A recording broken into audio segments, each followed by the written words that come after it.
good morning, fellow traders, and good day to those who are abroad. Thank you guys so much for coming or even watching today's live trading session. As you guys know, today is January 31st, 2024. It's the last day of the first month of this new year, and it's been a pretty crazy month, especially when it comes to trading. Especially over the last few weeks, it's been kind of erratic. It's been kind of hard to figure out what price wants to do. But if you use good risk management, money management, then you should be okay. Even if you end the month negative, it's okay. We have the remainder of the year. So we can pick things up, turn things around later on in the year. But with that said, I hope you've had a okay week thus far.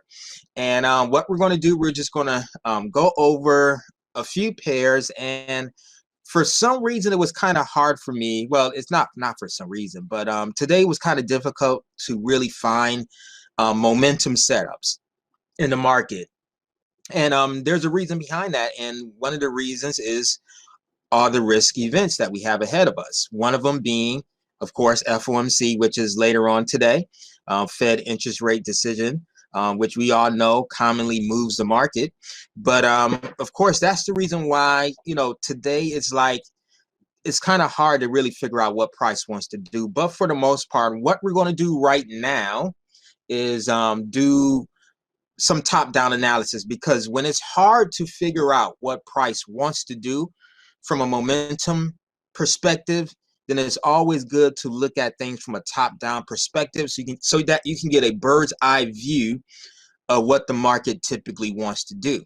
So then that's what we're going to do today, and I'm going to cover two pairs, one being pound yen, which is what you see in front of you now, and the other one being gold. I definitely want to do that. I know we have a few traders that love trading gold, so I'm definitely going to talk about that. But for the most part, yeah, that's the reason why it's kind of hard to figure out certain momentum plays. But yeah, I think Marvin wants to share something. I don't know. Yeah. Well, first I want to say good morning, everyone. I kind of just want to jump in and also add to what Melvin mentioned about just how important today is, because actually we have a risk event coming out before the Fed announcement, and that's the Treasury. The Treasury Department is going to make an announcement on their quarterly refunding operation. They're going to make their QRA announcement, which is really represents the amount of money that the Treasury or the U.S. government will need to sort of help fill the gap between their expenses and what they bring with revenue, because we know that the government likes to overspend.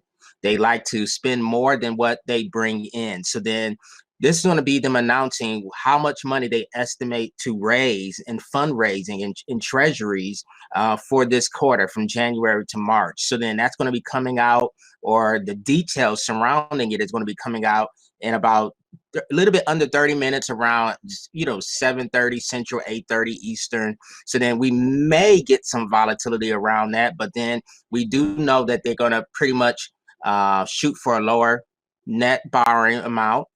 But we don't know as far as what type of maturities they're going to target, even when it comes to their fundraising. So then that's what's going to come out in a few minutes, and we may see some volatility pick up around that announcement. But really the focus for today is the Fed. What will the Fed do? Or what would the Fed's guidance be, I should say. So then, yeah, I'm going to let Melvin just continue, and he's going to move forward. Yeah, I think Marvin's going to talk a little bit about that later on. But in the meanwhile, what I'm going to do is go over these charts and show you what I'm anticipating, what I'm expecting. Of course, anything can change because we have such important data coming out. Today we have interest rate decisions. Friday we do have non-farms payroll. It's a risk-filled, week with risk events, so anything can happen. But for the most part, what we're going to do is trade what we see, not what we think, not what we believe, not what we forecast. We're going to let the chart tell us where price may be heading, and that's the reason why I'm doing this top down right now. So then right now we're looking at the daily chart of pound yen, and usually I always start at the weekly chart, but today I decided to start at the daily.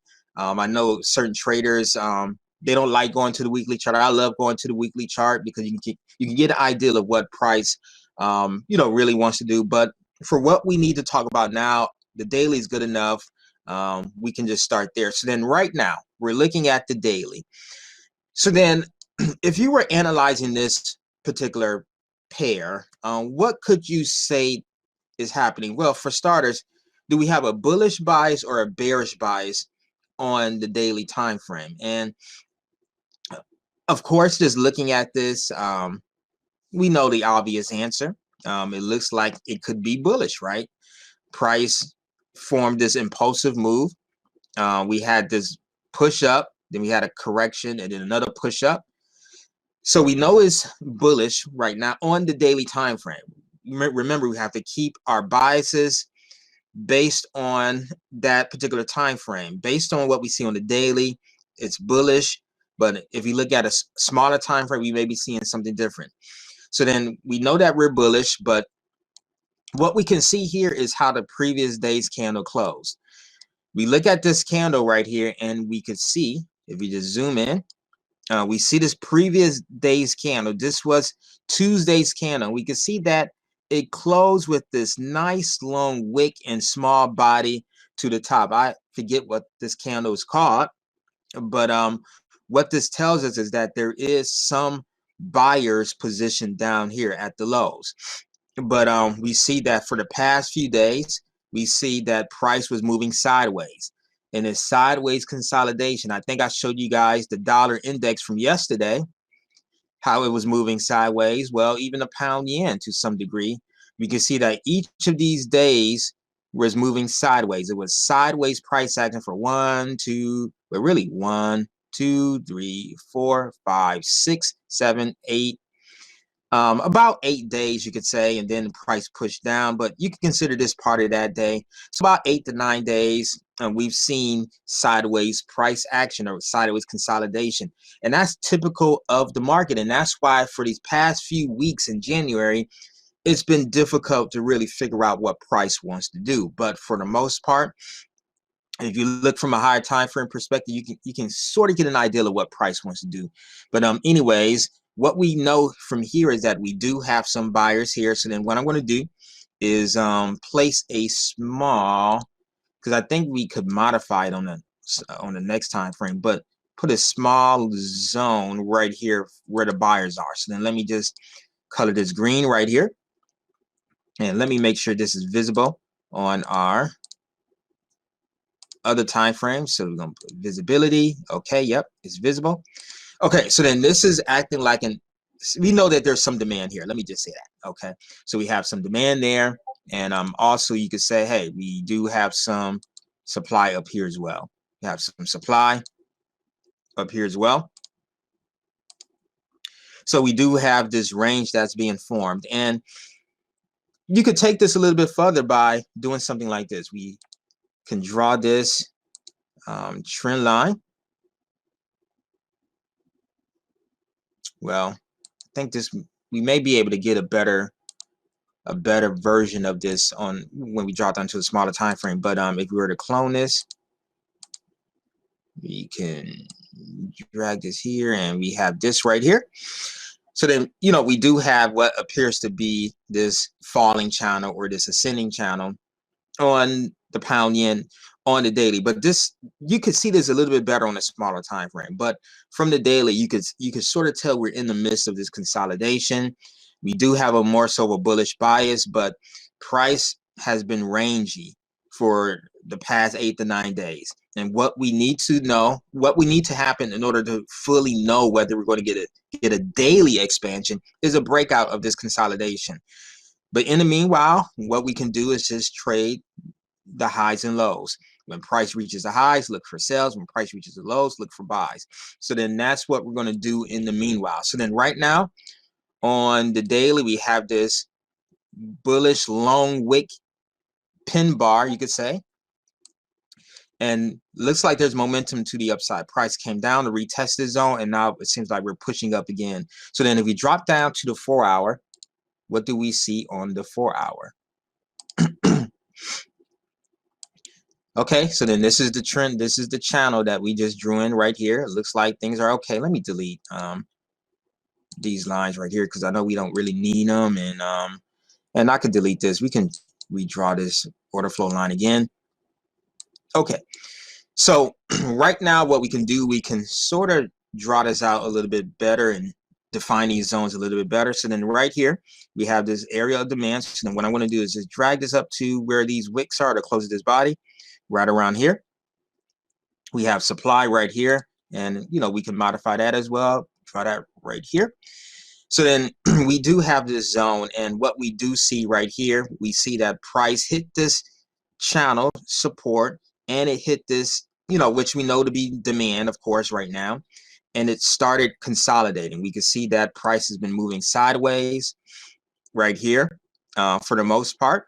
So then right now I sort of have a bullish bias. I do believe that we could possibly see price expand higher and potentially test this descending trend line or this descending channel resistance, and either price can push down or we can get a push up and a breakout to the upside.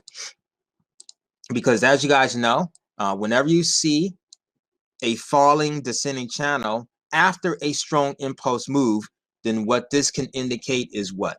Like, what pattern may this be? If you see a strong impulse, followed by consolidation and a descending channel, what pattern is this? Let me see if you guys know. What classical chart pattern can sort of give a clue of what could potentially be happening? Let me just give you guys the chance to maybe chime in, but it's one that we talk about every blue moon or whenever we do see it. But yep, okay, Adam chimed in. He said a bull flag or a bullish flag pattern, and that's exactly what we see here. We see this bullish flag pattern, which is a bullish continuation pattern. In other words, what we can expect is a possible projection to the highs. If you get a breakout of this channel to the upside and a breakout of this entire zone, what we can project is a move all the way up to 191 institutional level, like right around here. So then that's something that could take place. So then, we can put a marker there saying, hey, we could see price get to this level if we do see the breakout. But in the meanwhile, what we can do is just say, hey, let me just draw in a circle right around here. Just say, hey, price can go up here to this area, and we can pretty much delete this zone. But let me just do one more thing. I'll just create something right around here. Maybe make this red, and let me make this super red right here, because this is where price could potentially go up here into this area right there. But we can delete this, and all right, so then we know what price could potentially do. We know what is happening with price at this support right now. It's consolidating. It looks like it wants to break to the upside. So then what we can do from here, we can, of course, well, let me do a few things for starters. Yeah, this is, okay. Yeah, let me just draw this in because I definitely want to keep this in here. So we do have what could be 4-hour supply. Let me do that right here. We have 4-hour potential 4-hour supply, and even up here we do have supply as well. With this is an entire zone, but yeah. So then let's go down to the 1-hour chart, because if price tests this 4-hour supply, which it's sort of testing right now, if it tests it, then what we can expect is a 1-hour pullback, and that's what I'm expecting on as far as for this particular pair. I'm expecting a pullback, possibly to an area of demand. It could be anywhere within this particular zone right here. Let me just draw this here because this is what we would consider to be 1-hour demand, and the reason why is because this is the candle that created the low, and we have this nice huge wick from this recent correction or pullback. And then from there, we had a break of this level right here. So then, yeah, I'm expecting this area to respond as an area of demand on the 1 hour. And from there, we could potentially see price retest this zone, this 4 hour supply. So in other words, this is what I'm anticipating. Let me just draw this in. So what I'm looking for is a pullback into this zone right here. And then from there, we can look for bullish confirmation or whatever. And then we'll see an expansion up here. Now, let me share one more thing before I let you go, or before I move on to the next next asset. Depending on how this pullback forms will determine what we decide to do. Because if price breaks and closes below this level right here, which is considered an area of invalidation, where it's not like we're invalidating the buys. It's just that we need to be cautious on whether we should still continue to buy or not. But if price breaks and closes below this level on the 1 hour chart, then we may have to sit on our hands a bit and sort of assume that things could actually rotate. Things could actually start heading lower. So then we definitely want to pay attention to that. But for the most part, yeah, we'll be looking for buys for now. So if price does come into this zone and we don't get a breaking close of this level on the 1 hour, then what we would do, we would simply look for an opportunity to buy somewhere in this area. We'll definitely look for bullish confirmation, and yeah, we'll look to buy. Right now, that's where our bias is right now, is to look for a buy opportunity. And you know, price could actually head all the way up to retest this descending channel resistance. And who knows, we could see price plow through this channel based on what happens with today's announcement and future announcements. You never know. So yeah, but yeah, this is what could potentially happen, and we'll just wait and see what happens and how price moves over the next few hours. But yeah, this is the pound yen. We're expecting this pullback to take place, and yeah, we'll see what happens. But are there any questions before we move forward? Are there any questions? If not, then we can definitely move on to gold. We can definitely talk about that. All right. As a matter of fact, let me do something. I'm just going to put a price alert right here. Put a price alert right here. Add alert. And put the date, 31st. And just say price testing our demand. Buy on bull confirm. You know, and yeah, we could buy on bullish confirmation. And also what you could do, you could look to see if there's a 3-wave pullback somewhere within the zone. You know, you don't have to. Sometimes you don't get it. But just like in this last correction, we did see a 3-wave pullback, but it was sort of late. You know, you can see as far as this being, you know, leg A, leg B, leg C, and then price pushed up. So sometimes you get a funny way for that 3-wave pattern to form. But yeah, in this case, you know, we saw it. So then, you know, we're expecting it in this case. But it doesn't mean it has to happen. But as you guys know, on a 1 hour pullback, let me ask you guys this to see if you remember. On a 1 hour pullback, where will we look for that 3-wave pullback? Will we look for it on a 1 hour? What time frame will we expect that 3-wave pullback to show in? Where we should see a 3-wave pullback. So then if we're trading a 1 hour correction or 1 hour retracement, where should we see that 3-wave pullback? What time frame? Let me just see if you guys remember. I know this is stuff that's like review for many of you. Okay. Yep. So Wyra said the 15-minute exactly. So then we'll drop down to the 15-minute, and See that, just like in the same way this was seen on the 15-minute as well. But yeah, we'll drop down to the 15-minute and we'll look for that 3-wave pattern. And we see it right here with the same thing where this is all leg A. This is a nice long leg B. And then we had a leg C expansion down here. And leg C was oversold, and that's when we saw price push up. So sometimes it's best just to wait for those 3-wave pullbacks to form before you look for bullish confirmation. But yeah, all right. So then we're expecting the same thing here. We're expecting a leg A, leg B, and a leg C. And if price does break and close below this level, then abort the idea. Even if you see the 3-wave pullback, just abort, because for all you know, price could do something like this where we get a pullback into this area, which will be supply, and then boom, down lower. So we could see something like that if price gives us a 1-hour break and close below this invalidation. Remember, it has to be a 1-hour candlestick break and close below this level in order to sort of pause on buying, or at least be cautious on buying.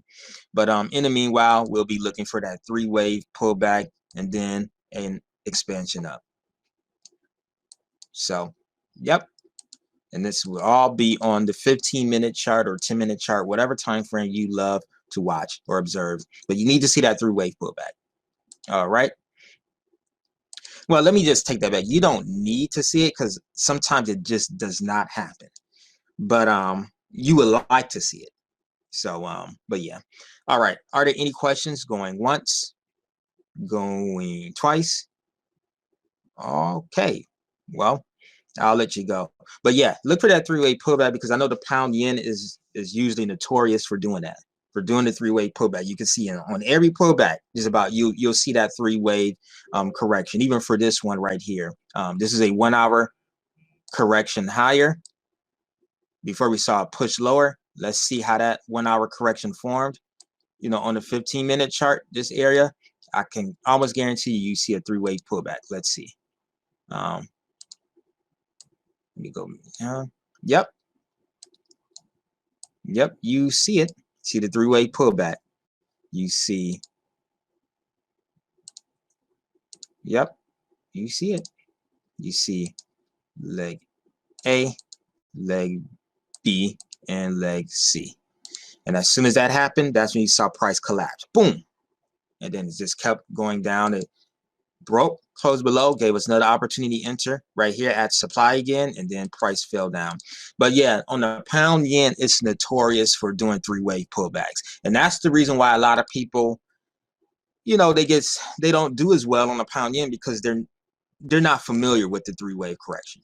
But if you are familiar with it, then you'll be able to exploit and time your trade properly, especially on harder pairs like the pound yen, which is known to be the graveyard. Some people call it the beast. I think one of the name is the dragon. Like, I think that's a name for it as well. But of course, the graveyard and the beast are common names. But anyways, yeah, this is the pound yen, guys. Look for that 3-wave pullback on the 15-minute before you pull the trigger. All right. So if we don't have any questions, I guess we can move forward and go to gold.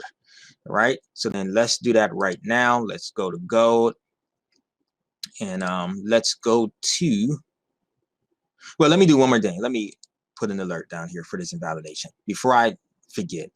So crossing down, once per bar close. That's the good thing about TradingView, is that you can place all these alerts and include below invalidation board buy idea question mark. All right. All right. So yeah. All right. So with that said, let's move forward. Let's go to gold, and let's start with the daily on that one. And let's see what the market wants to show us. So let's go to the daily. And let me do this right here. All right. So, all right, guys. Right now, we're looking at the daily chart. Of course, this has been something we've been observing for a while. Remember, from I think a few weeks ago, I mentioned how we had this three-way pullback lower, leg A, leg B, leg C, and then now it looks like price wants to potentially push higher. We don't know, but even in the midst of that, we had a channel that formed a descending channel right here, and right here, but price sort of broke it, and it's sort of respecting this descending channel within this channel. But in the meanwhile, what we can do is look for something else, because it seems like price is forming a new channel. It's forming a new scenario, a new setup, and I'm just going to draw this from here to here, right here, and let me clone this. I may have to do it on a smaller time frame, but right here we have this right here. So then, seems like it's forming another ascending channel underneath this larger channel. So we can maybe make this another color. Well, let me make this white, this larger one white, and the smaller one could still be yellow. Okay, and let me make sure this is visible. Okay, yep, that's visible, and I'm pretty sure that's visible. All right, so then let's drop down to a smaller time frame and see what is taking place, because from here, what we can see is that, we do have sort of like an upward bias, but it's really consolidating within the range, in all honesty. And, we have this huge wick right here where it lets us know that sellers are positioned here. Price is making lower highs each time, but it's making higher lows, it seems like. So then this tells us that we're in definitely a period of consolidation. And I know some people are probably drawing like a trend line right here, but you know, you don't have to do that. I think we have enough to go off of right now. But what we're going to do right now is drop down to a smaller time frame, because we know that price has been sort of within this range for a few days, or it's been consolidating. Let's see what's happening on a smaller 4-hour time frame. So let's go to the 4-hour. Well, yeah, before I do that, let me draw these zones first, because we do have daily supply, right around this area, which is what price pretty much tested.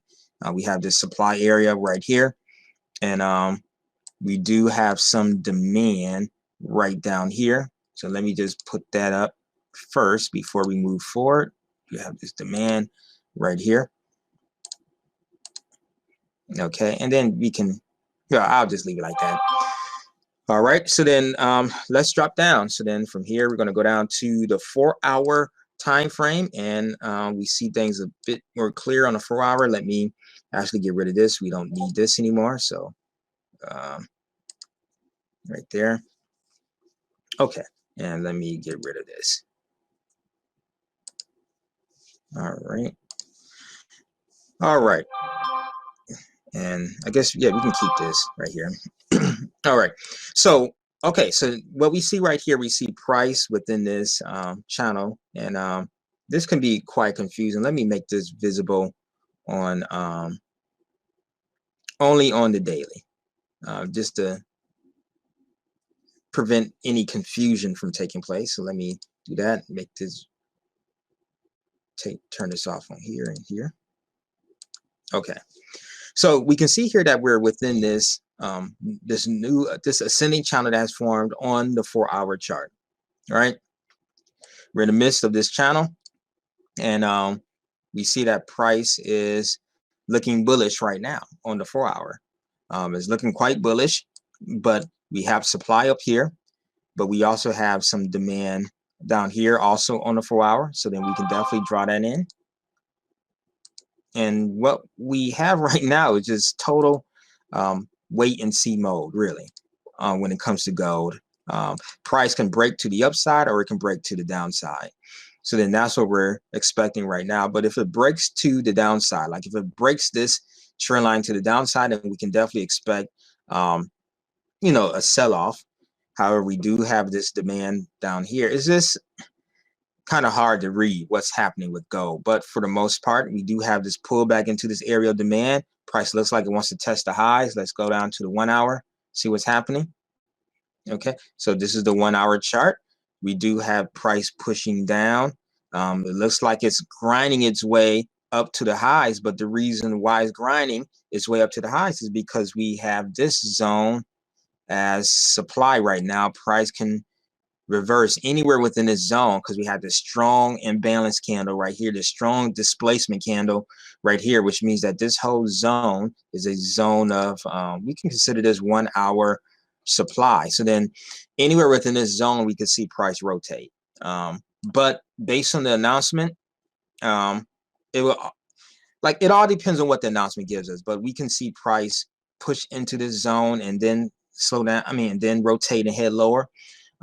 We also have this forming right here. We have another channel, or another ascending channel, you could say,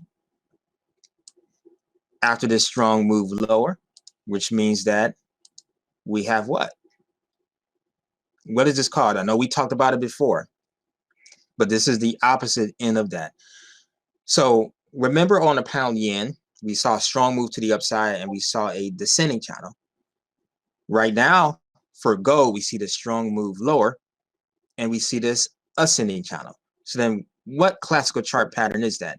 I think you guys know it's a bearish flag. Exactly. Greg mentioned it. It's a bear flag or bearish flag pattern. So then what we can expect is a potential rotation and a rotation lower. So then that's what I'm expecting, but anything can happen because we do have that announcement.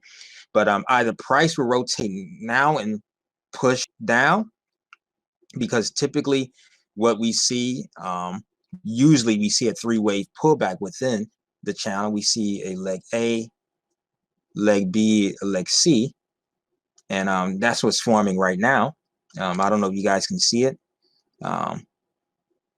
You see, okay, because I know some people would consider this leg A, leg B to demand, and then leg C up here. This is all leg C that's forming right now. So usually when leg C forms, that's when you typically see price break, and then we see an expansion lower. But yeah, in either case, we're expecting price to fall lower, and it could fall lower from this trend line, or it could push deeper in this zone upon that announcement and then give us a reason to fall lower to this area of demand. So, we'll see what happens, but either scenario can happen. Either we can see price push up into the zone, consolidate a little bit, and maybe fall, or we could see price break this area, pull back, and then head lower right now. So either scenario could do for gold. But right now, in all honesty, it's best to probably be patient and not assume anything, because I know this particular asset will be affected by that announcement, especially because gold usually responds around yields and interest rates. Based on interest rates, decisions will determine how gold typically moves. And later on, we do have that interest rate decision. So yeah, I kind of just want to jump in. I don't know, when you're going to end, but right now with what we see happening in gold, we just had, the ADP numbers come out. We just also had the Treasury QRA announcement, and we're seeing actually some dollar weakness come in. There's some dovishness being priced in. There's some Fed easing that's being priced in at the moment due to both of those announcements that I may touch on. We did get a drop in ADP employment numbers. Of course, according to their survey, there was only about like 101,000 jobs, or just, a few jobs that were added in December. So then, yeah, that's no, well, not, I don't think this is, it could be for this month, for January. So then that's what's adding to the dollar weakness. That's why we see gold pushing up to the upside on US dollar weakness, but it can still respect this channel in this range. It doesn't have to plow through. We already know that it's at resistance at the moment. So then anything can happen. You got to keep in mind that initially markets respond to the initial headlines, but then eventually at some point, after they figure out what they want to do with the news, they end up going back to honoring the technical levels, afterwards. So then just, don't jump into any positions based on news. Wait till the news fizzles out. Wait till all of the price action calms down, and then when you see volatility, get back to normal levels, then you can sort of execute your trade based on what you see technically. But yeah, I just kind of wanted to jump in and talk about how we're seeing treasury yields pull back. We're seeing the US dollar sell off, and that's going to create this bounce or this tailwind in gold, and it's testing the upper end of this channel. But we have yet to see whether it's going to maintain that dollar weakness. This just could be temporary, just for the announcement that just came out, or based on the announcements that came out. Yeah, it looks like it's having a hard time pushing higher. We see price rejecting that area. So then, yeah, the sellers could still want to maintain some level of control prior to that announcement, in a few hours from now. But if you guys want to, you guys can take a screenshot of this and just be on the lookout for this. I don't know. We may include this image in the chart markups. But yeah, just be on the lookout for this. Actually, this could be a bearish flag pattern, and if it is, then what we can potentially see is a symmetrical move from the high of the channel all the way down to this area right here, which is really right back down to our channel, our ascending channel support. This is where we could see price go to. So then price may want to retest this this channel support before it pushes up higher or something like that. But yeah, yeah, this is what we're expecting could potentially happen for gold. So yeah, let me know if you guys have any questions on trading gold. As for now, on a smaller time frame, I don't have anything. Of course, the 15-minute is flat right now. We would need to see it break these lows before we consider anything, before we consider selling. And that should be your stance anyways right now. Right now, you're not doing anything. You need to wait for price. If you're looking for sales, you need to wait for price to break these lows. How traders get in trouble is when they assume that price is going to break the lows when it doesn't have enough momentum and volume behind it in order to break the lows. So then we need to see price at least break these lows if you're going to trade the 15-minute chart or a smaller time frame. But yeah, yep, that's what we're expecting. On the 5-minute, what do we see on the 5-minute? 5-minute is looking somewhat bullish, but we are testing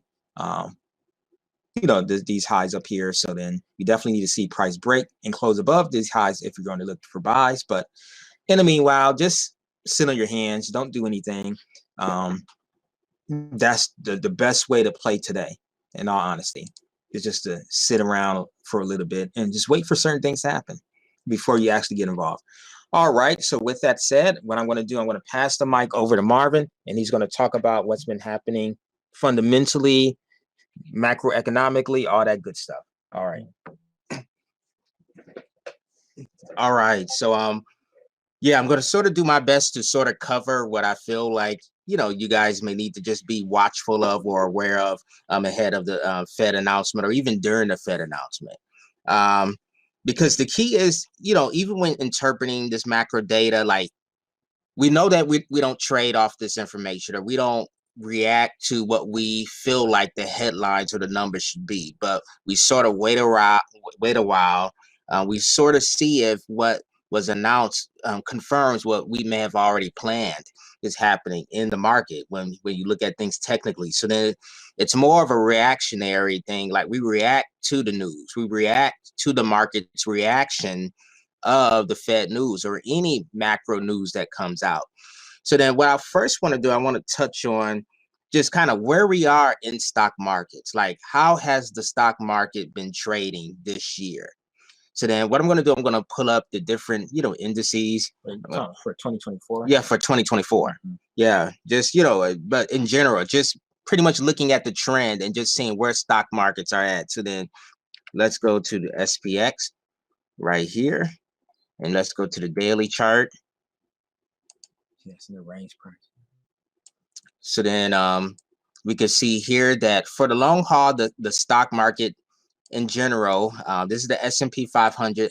We've been on this rally for the past few months. It's been pretty much constantly rallying to the upside, and January has sort of been a stellar month where, you know, we see that it has been rallying for most of this month.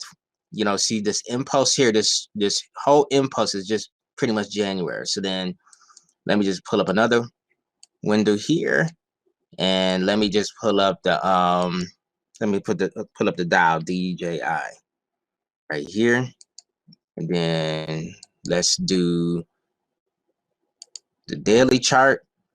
And we can sort of see the same thing, that the stock market has been in this impressive rally to the upside. It's been strongly surging to the upside, and it seems as if this rally has no end. We're at fresh record highs, and pretty much we can say somewhat the same thing for the NASDAQ. For the sake of time, I'm just not going to go there, but the NASDAQ has been somewhat rallying. It hasn't sort of performed as good as the S&P and the Dow has for January, for record highs, but you know, yeah, I mean, it is still a good performer. Like, let me just pull it up so you guys can just see for yourself. You know, let me just do this real quick, and then go to the daily.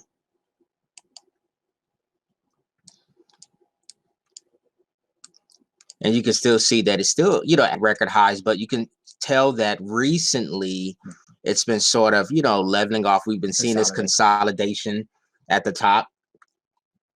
We've been seeing this consolidation at the top, which can be indicative of possibly a pullback in price since it's at record highs. But you can see across the board that stock markets are pretty elevated and pretty overbought. So then for today's Fed statement, the market is not going to focus on whether or not the Fed is going to cut rates or hike rates or anything. We already know that they're not going to make any monetary policy adjustments. They're not going to cut rates. They're not going to do anything. That's already been sort of priced into the market. And I think if we was to look at our CME Fed Watch or even Fed Funds futures, we will see that for today's meeting, the market is only pricing in a meager 2% probability of there being a rate cut for today's meeting, just 2%.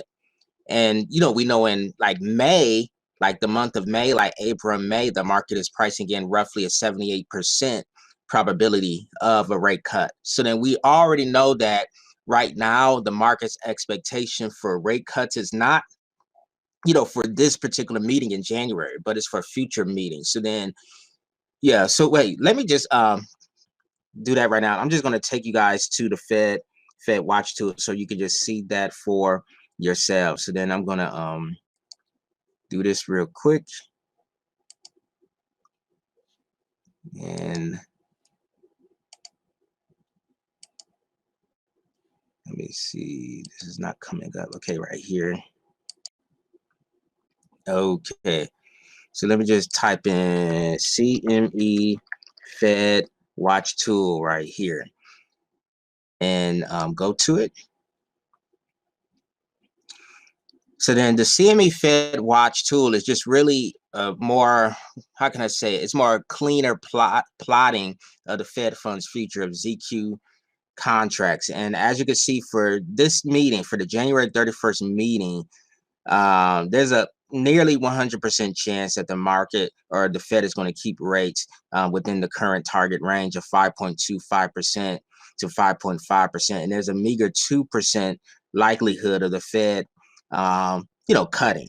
So then we already know that. So then, since that's the case, then why is there so much importance surrounding this meeting? And really, it's not based on us assuming they're going to cut or not. Is like traders, investors will be paying attention to this meeting to follow the Fed's guidance.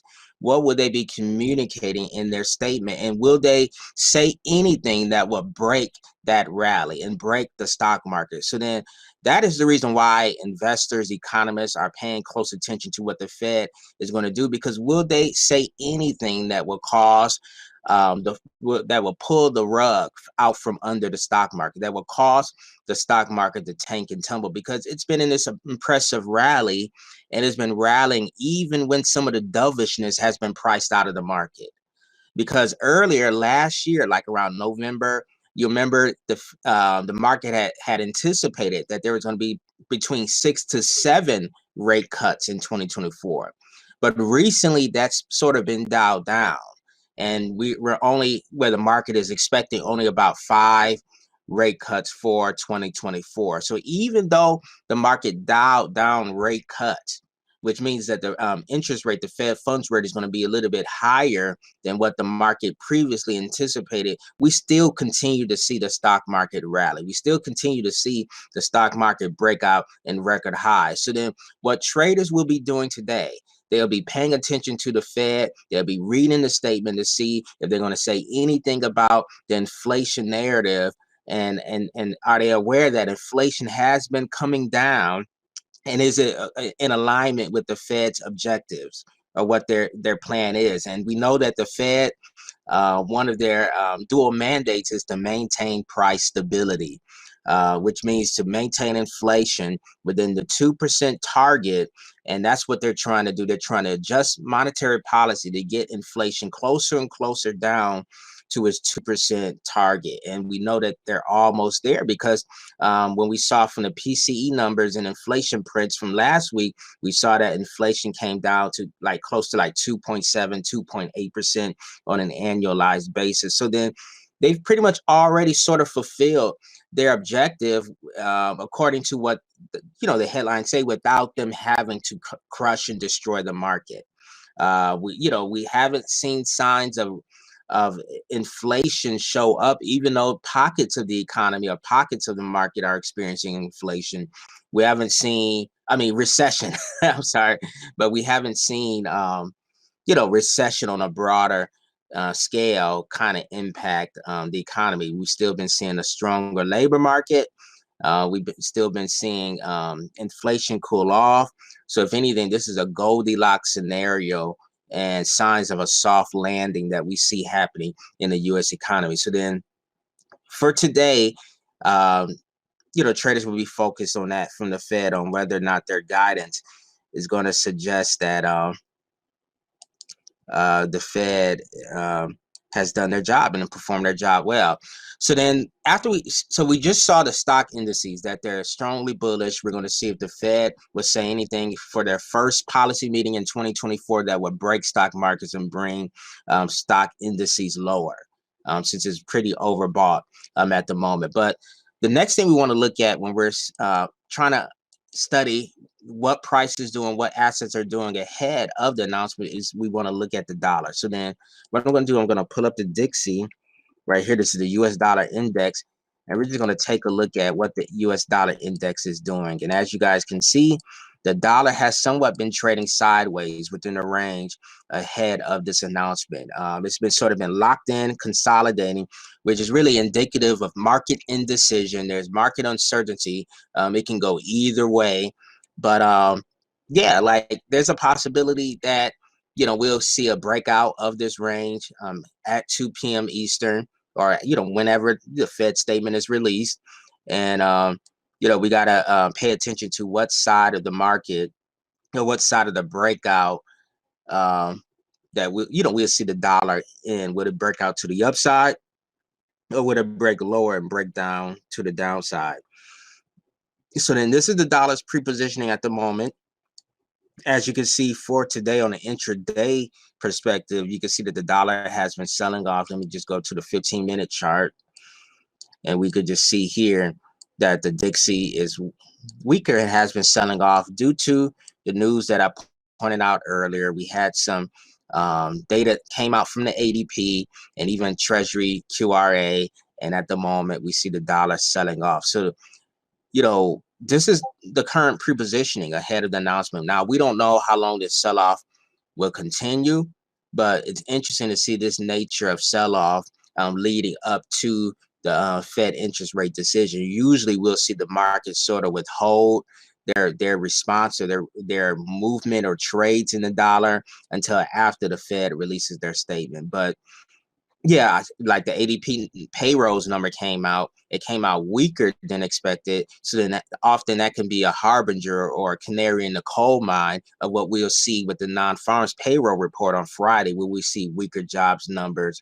as well. And if we do, I mean, that's fine. That's what that rate hikes of the past year were designed to do, which was to crush the labor market. They intentionally want to weaken the labor market to sort of quell inflation, because the more people you have working and getting paid higher wages, the more likely inflation will continue to pick up again.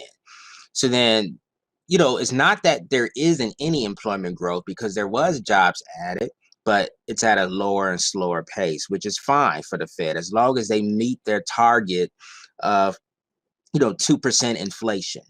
Like, that's their goal, to meet 2% inflation while also creating maximum employment. That's part of their dual mandate, which is to maintain price stability and make sure the labor market is at maximum employment, or to boost the labor market or the jobs market. So it seems as if they got both, in a sense. The inflation is pulling back, and we see that the labor market has been somewhat pretty solid and firm, depending on how you want to look at it. But this is what the market is going to be focused on. So then, at the moment, what is the market sentiment? Let's go.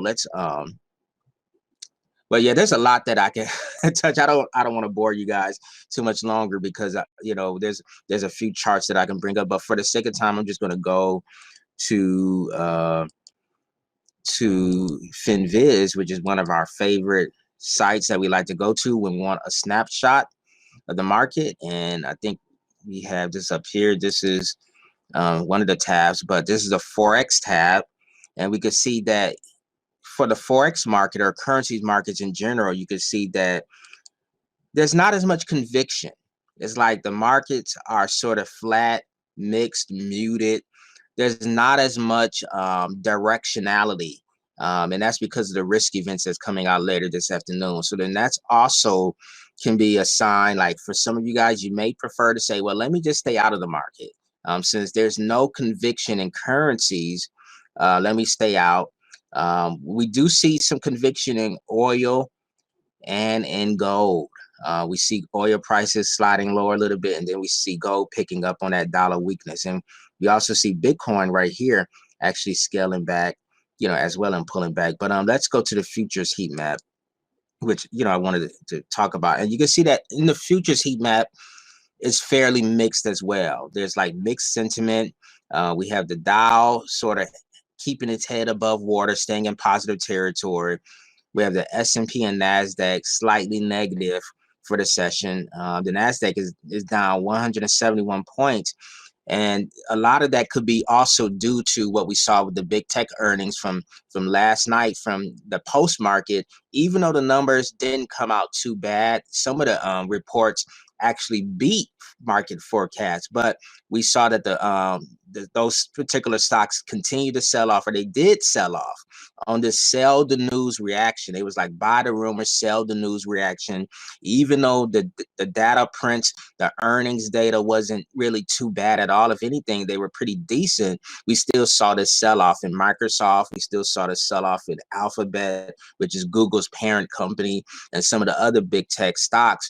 So then this is what's putting a drag on the NASDAQ, E-mini futures, and S&P E-mini futures at the moment. But as you can see, the Dow and Russell, Dr. Russell, they're keeping their heads above water, even though it's sort of, at neutral flat territory. And if we go down to Dr. Copper, we can see the same thing, that it's pretty much flat and neutral. There's not really much going on. So then this is just really reflective of just the indecision that traders are choosing to sit on the sideline and wait for these numbers and these announcements to come out. They're not going to place any aggressive bets until after the Fed statement. So then that's kind of, what some institutional banks, hedge funds some of them are planning to do. So then, that's with that. But yeah, there's not really much. I guess that's pretty much it. What I'm going to do, I'm going to pass the mic back over to Melvin. and then I think he's either going to share some more, or I don't know, if he has any plans. Yeah, well, I guess, Melvin said, yeah, I guess, I can close out today's session. As you guys know, your dollar is selling off, but you don't want to be too hopeful or expect the dollar to continue to sell out, because anything can happen during these type of risk events. But once again, I want to thank all of you for joining us for today's webinar. We may do a private war room session later on, but it really depends on how we see the markets moving after the Wall Street open. But until we meet again, may you guys have a wonderful, blessed day of trading. And like we always say, remember to always count your blessings, not your pips. So you guys have a wonderful rest of your day, and we will talk to you guys later. All right. Yep. All right, guys. Have a wonderful rest of your day. And if we don't see you in the private war room, we'll definitely see you in the private chat room. All right. Okay, bye.